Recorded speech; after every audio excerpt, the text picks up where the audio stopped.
obboleettii kenna akkasitee turte yeroo hundumaa viidiyoo kennan hordofaa ani yeroo viidiyoo kee argu himbo keessa kiyyaatu na bo'a ati miidiyaa irratti ol baateen bo'ini tokko sitti gammadaa tokko sitti gaddaa ani mana diizaayinii bareedaadhaan ijaare kallattii lamaaniinuu karaan itti qajeelee dhabee beeka manni kiyya kuni akka ajaa'ibaatti duudii itti nacitee akka itti ijaare beeka amma falti kiyya maalii jetti jechuudha mucaan kun dhugaa rabbiitti gaaf sagalee isee ka'ee dhageeffadhu baay'ee tokkotti natti dhagame maaliif dhugaa namni mana tokko ijaaruu jechuun ka'umsa isarraa kaataa bittarraa kaataa ijaarsarraa umrii ishee guutuu jechuudha umrii ishee guutuutti fixe jechuudha.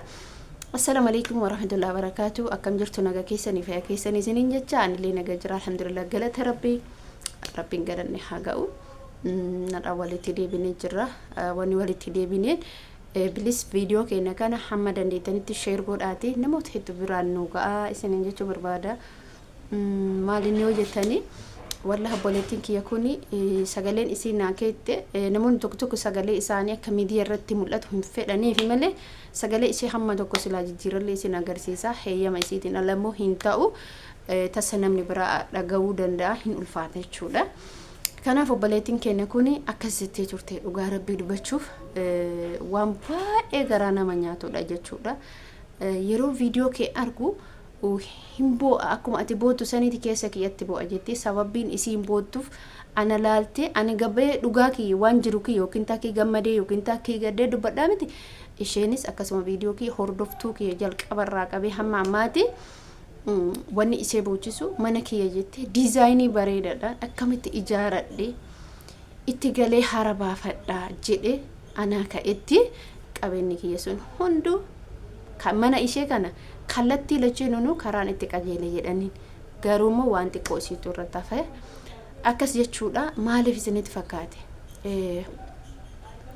dhugaadha ani gabba'ee imimmaan koo dhangalaasee boo'ee miti isin ijoolleen hedduun warri miidhame warri viillaa ijaaree ani gin nuti hundinuu haa ta'u waan nama lafa caraqaa irratti waan akkasii hojjechuun ni ulfaata ishee bichaa miti namoonni hedduutu jira warri ijoolleen amma keessa naqunumaan hiriyoonni kee hundinuu warroota miidhama qaban hundi isaaniitu dhugaa rabbii dubbachuuf warroota miidhama cimaa qaban kun rakkoon eessarra akka jiru otoo dura beeyne eenyurra akka jiru otoo dura beeyne wanni akkasitti mucaan sun baay'ee garaa na nyaatte dhugaa ni boo'e yeroo sagalee isii dhageeffadhutti baay'ee boo'e maaliif isheerra sagalee deebisee ka'e maaliif namni waa irraa badan xiqqishus ta'e guddaas ta'e amma falli ishee maalidha maal ta'a garamitti deema ka'ee galamoo taa'ee dalagadhamoo wadha amma falli bari wanni isiin barbaaddu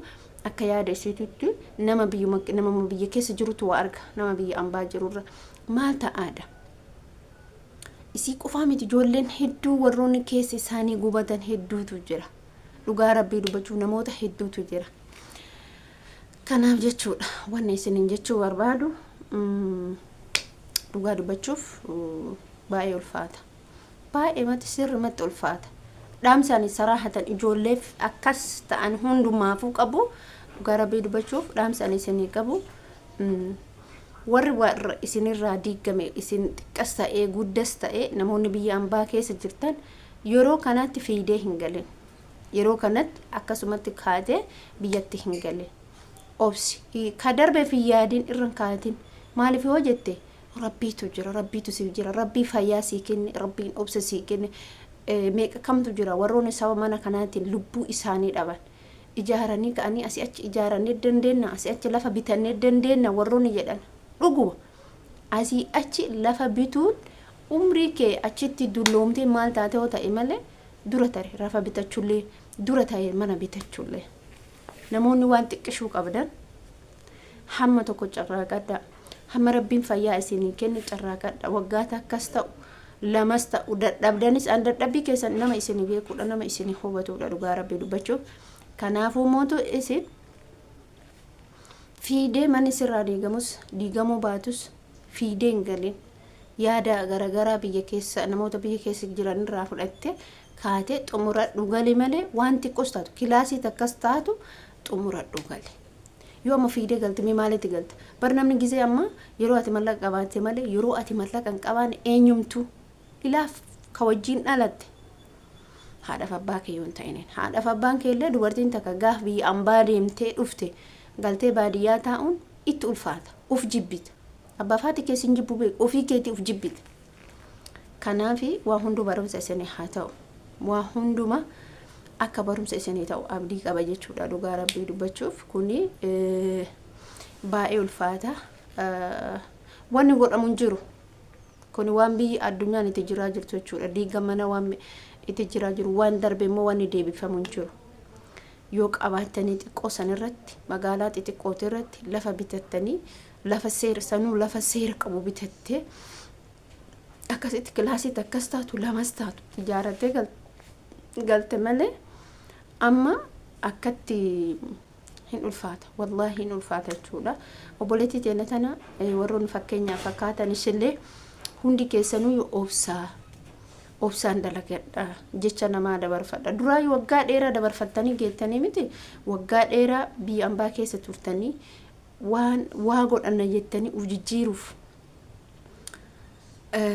wallahi ka darbee jira garuu hamma nuti miidhamne nutu beeka ofii kennaa beeyna. Baay'eetu ulfaata. Inni tokko wanni nama miidhu namoonni biyya keessa waa filachuu dhabuu fi waa raka isaan bituudha jechuudha. Waa raka isaan bitu gaafa dura jedhan caraqaa kana lafa kana gaafa bitan namoonni abbootummaan qabeenyatu caraqaa bitanii beeku. Nuti dogongorre jenna malee abbootummaan qabeenyatu meeqa kamtu kassare jechuudha.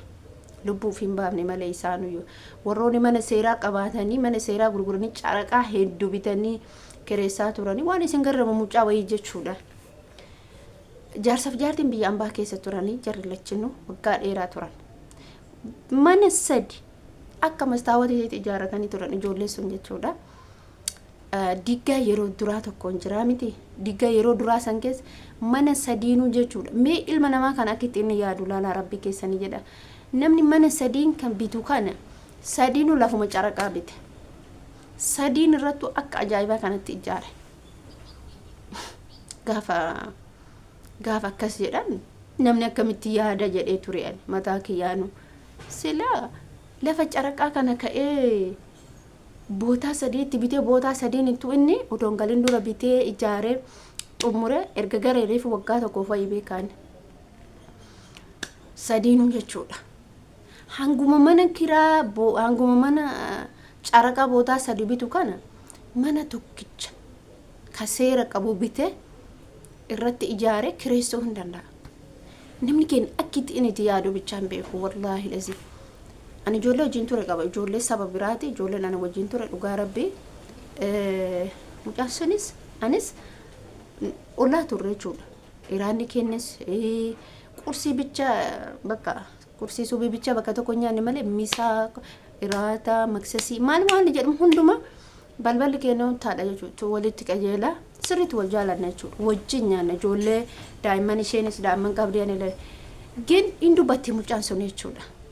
Seerimatti dubbatti waan fedhe hoo ta'e ani lafa seeran ala mootummaan hin fudhata jettee dubbatti yeroo sanna yaadadha mucaan sun jechuudha.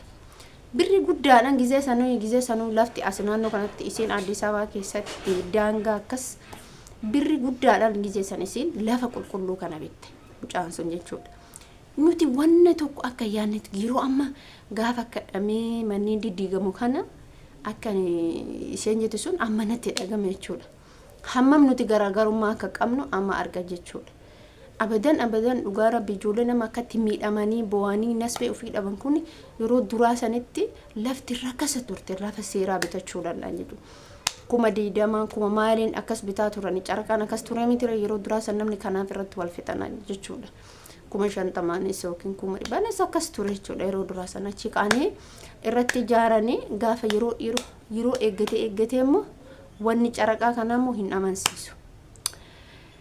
kana isinin jechuu barbaada ka darbee jira yoo dandeetta warroonni isinirraan diigamin immoo akkasii beeku garuu ala kulli haali namoonni tokko keessa namoonni fakkeenyaaf ganda amma naannoon sun seera qabeessa ta'e yookiin keessatti hin jiraa miti lafti caraqaa namoonni akkasii sun amma siistama akkamii qabanii daddafanii birri guddaa kafalanii kaarta pilaanii irratti baafachaa jira namoonni akkasii yoo kan naannoo keessan ka jiraatu taate daddaftanii kaarta pilaanii irratti baafachuu dandeettan isin jechuu barbaada viidiyoo kiyya hadhaa asumarratti dhaabaa